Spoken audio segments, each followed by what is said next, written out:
Resuming debate, the Honourable Member for Ottawa South.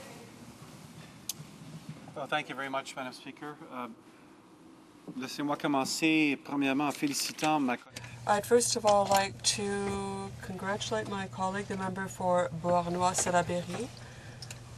I'd also like to congratulate her for having tabled this motion in the House, because it's a subject that continues to be extremely important, even given comments that I would qualify as ridiculous,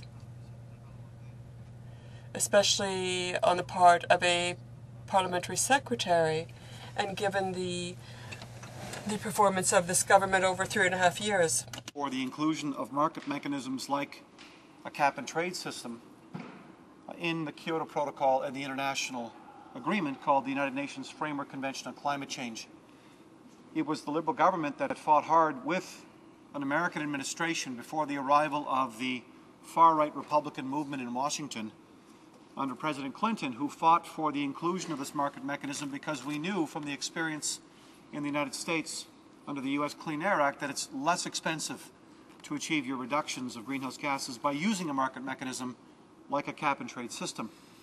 That was the genesis of the reason for North America, all three countries pushing so hard during the negotiations backstopping the Kyoto Protocol to include the market mechanism called cap-and-trade. So it's a system, as my colleague from Beauharnois Salaberry said, it's a system that is tried and has proven to be successful at achieving reductions of air pollution from coal-fired electrical stations in the United States under the U.S. Clean Air Act.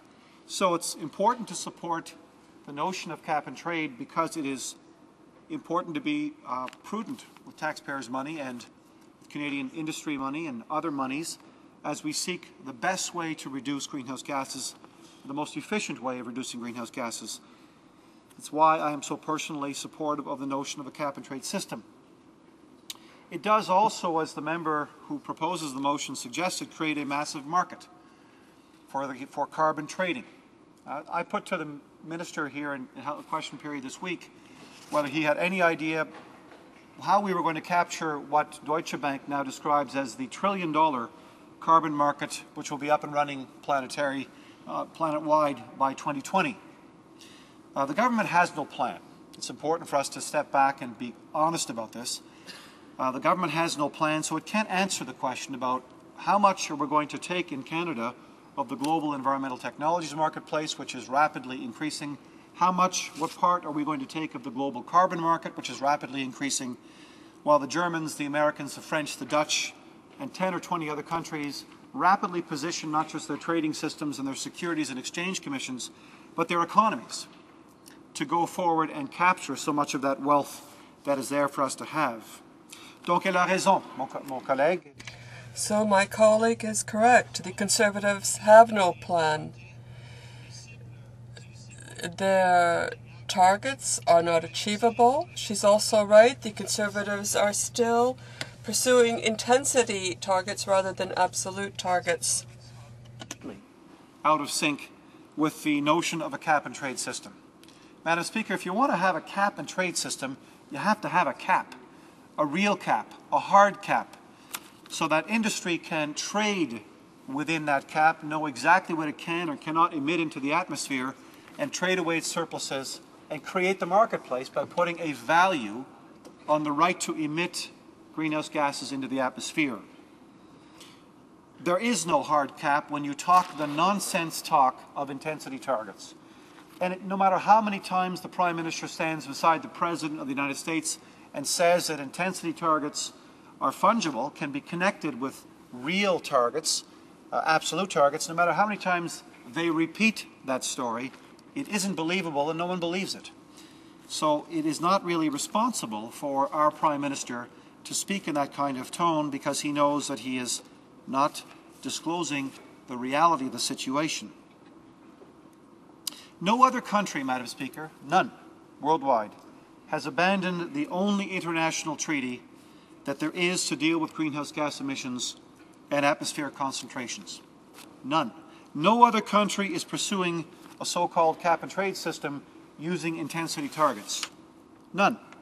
No other country is now so utterly dependent on another country to develop a plan for the climate change crisis. This motion is extremely important, but I fear for the motion because we now know completely that many things are happening out of the control, beyond the sovereign control of this nation state called Canada, and it has happened deliberately on the watch of this particularly conservative Republican regime for historical reasons that we haven't got time to get into. But here's the net effect of 3.5 years of pretending, by putting window dressing in the window, that they're dealing with the climate change crisis. Here's the net effect. Canada will now be taking a price from the United States on how much we will value carbon emissions at. Canada will now be taking its design for a cap-and-trade system from the United States, and I do predict this government will be reeled out of the corner like salmon at the end of a fishing line. They will be reeled out of a corner, and they will be forced to back away from the nonsensical talk of intensity targets, and they will adapt, and they will adopt as well absolute cuts, because they will be forced to do so now by an American administration which is not in line with the thinking of this particular ideology in this government. Remember, Madam Speaker, and Canadians must remember, for all of the time that this regime was in power, while the Republican administration was in power in Washington, they worked hand in glove, first to deny the existence of climate change, then to delay the implementation of a climate change crisis plan, and then to deceive, respectively, the American and Canadian peoples about what they were or were not doing on climate change. The parliamentary secretary said, I think I counted 3 times, that we needed to get it right. He even quoted his good friend, the Minister of Transport, who says, we need to get it right. Here's the problem. We've had 3 plans and 3 ministers in 3 years. And have they got it right? There is no plan. They're running cap in hand to Washington to say, please provide us cover, because we have no domestic plan. We have not prepared our industries. We're going to punish our industries. And it's so bad, Madam Speaker, it's so bad that in fact the first Minister of the Environment didn't even understand the concept of cap and trade. Then the Minister of Finance was asked point blank in this House whether he knew the carbon market was coming. He didn't know what the carbon market was. Then the second Minister of the Environment said in this House that we cannot trade internationally to achieve our greenhouse gas reductions. No, but then he changed his mind and said we could trade, but we would cap the percentage of trade. Then he backtracked yet again. He said something else, and you know what happened? He was yanked from his position, and we got a third minister. Now we have a third minister who was in the United States this week telling the Americans and 16 other nation states that Canada had an intensity-based cap-and-trade system. Really? Where is it? Where is the cap-and-trade system for Canada? Where are the regulations? What's the price on carbon? Nobody here has an idea in the government's caucus because they don't even know what this design looks like.